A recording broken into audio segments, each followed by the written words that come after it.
Hey K-popers, welcome back to Hallyu and welcome back to a brand new K-pop news roundup. I hope you liked that brand new intro, and make sure you stick around because there's a brand new outro too. This week was full of news and fresh accolades for BTS, tons of huge new releases, and a potential new song for Girls' Generation. Before we get started, a quick thank you to Hallyu's honorary producers. If you want to be on this list and show off your bias group to everyone watching, you can support my work on Patreon. Patrons also have a say in lots of videos before they're released, so if you want to leave your mark on Hallyu, come join us over on Patreon. So let's jump right in. This is your K-pop news roundup for September 6th, 2020. We'll start with a historic achievement for BTS and K-pop as a whole this week. Dynamite has debuted at number 1 on the coveted Billboard Hot 100 chart, which tracks the most popular songs in the US each week. This marks the first time a South Korean artist has ever topped the Hot 100. Believe it or not, Gangnam Style only ever hit number 2 on the chart. South Korean President Moon Jae-in congratulated the group on their achievement and stated that it, quote, further raises pride in K-pop. BTS are no strangers to Billboard's charts, and in fact, BTS have been number 1 on the Social 50 chart, which tracks various social activities, for 194 straight weeks. That means that BTS has held the number 1 spot on the Social 50 longer than Dreamcatcher has been a group. BTS also won all 4 of their nominations at the 2020 MTV Video Music Awards. They took home awards for Best Group, Best Pop for the song On, Best Choreography, and Best K-Pop. They also earned a quadruple crown this week, which means they were simultaneously number 1 on the digital chart, download chart, streaming chart, and the Gaon music chart. Now, a leak from a music producer has fanned the flames of the rumor mill surrounding potential Girls' Generation activity. Music producer JOONY revealed on a stream this week that he's pitching a new single for Girls' Generation. It's unclear right now if that means the subunit OGG, or perhaps a solo song for one of the remaining 5 members, or maybe even an OT8 comeback?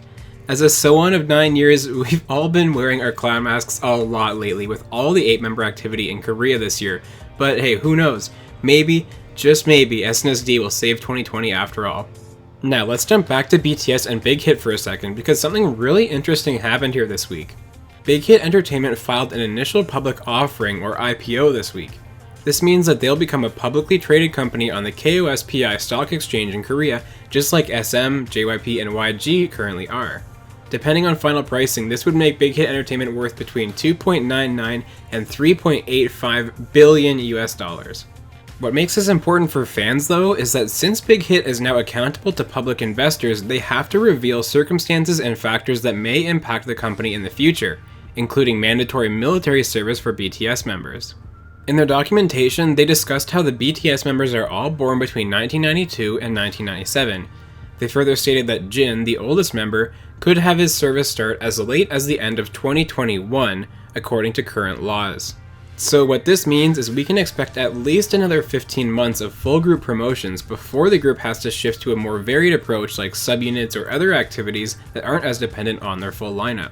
It was also revealed in the paperwork that each member of BTS has been given 68,385 shares, which could be worth up to $7.78 million once the IPO is finalized. Alright, now let's take a quick break before we get to more news to talk about the plethora of huge comebacks from the past week. Let's start with Lovelyz, who showed off a new side of themselves in Obliviate.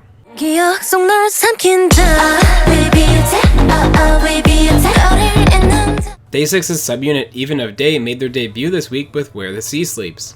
Baby, want you to stay with me, don't leave. SuperM is back already with another great song, this time called Tiger Inside.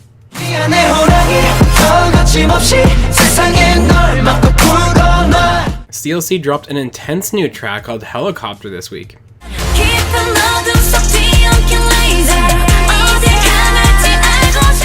Sorry, formerly of the duo Coco Sorry, released the song Initial S.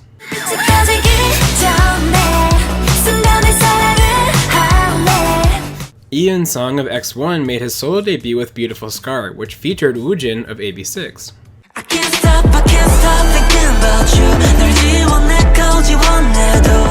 BoA's collaboration with Vogue called Little Bird was released this week too.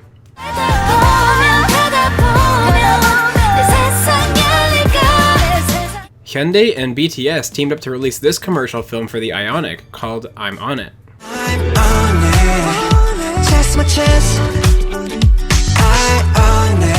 A.C.E dropped the flashy new track Favorite Boys.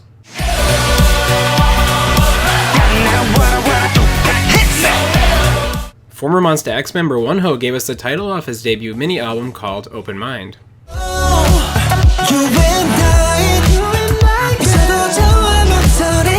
Brand new girl group Lunar Solar made their debut this week with Oh Yeah Yeah Yeah.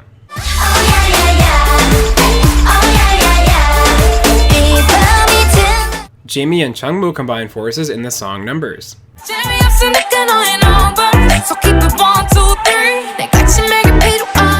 And last but not least, Super Junior's Donghae and Eunhyuk dropped their latest track as a duo called B.A.D.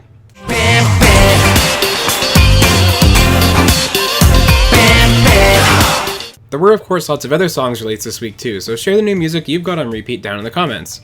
Personally, I was floored by the incredible production and music in CLC's comeback.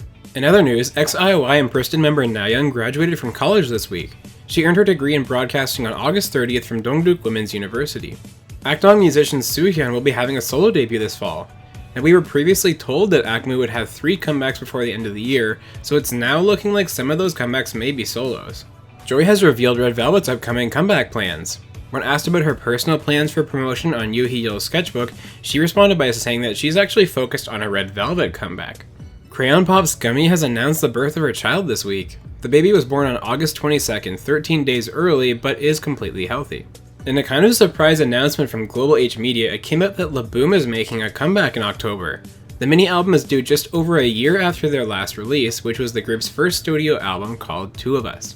JYP's new Japanese group Nitsu hit 100 million views for the debut music video Make You Happy. I wasn't sure how the group would perform at first, but it certainly appears they're doing well for themselves. Blackpink has set a new girl group pre-order record for their upcoming album due out October 2nd. There have been over 800,000 pre-orders already, with 270,000 of those coming from the United States and Europe. President Moon Jae-in made a statement this week thanking frontline workers, and in it also thanked IU for her generosity in supporting frontline workers. She bought cooling vests to help those nurses who are working outside in the sun and heat. IU's kindness should be no surprise by now, and if you want to learn more about her incredible philanthropy, be sure to check out my deep dive on her life so far. Boy group The Rose's request for contract termination has been denied by courts. They tried terminating their contracts for outstanding payments, damage of trust, and contract violations by their label. The group is now going to arbitration to try and end things amicably if at all possible. K&K is coming back this month. They're planning a mid-September release, which will be 14 months after their latest release, Sunset. CLC's Eunbin will be starring in the drama Dear M with NCT's Jaehyun. She'll be playing a college engineering student who develops a crush on Jaehyun's character, so let the fan speculation begin. And last but not least, BTS weren't the only ones who took home a VMA. Blackpink also took home an award, winning the Song of Summer for How You Like That. Alright, now let's talk about what happened on music shows this week. The week started off with Cravity taking their first win for Flame on the show. BTS continued to dominate despite not promoting in Korea though, with Dynamite taking 4 more wins on Show Champion, Music Bank, Show Music Core, and Inkigayo.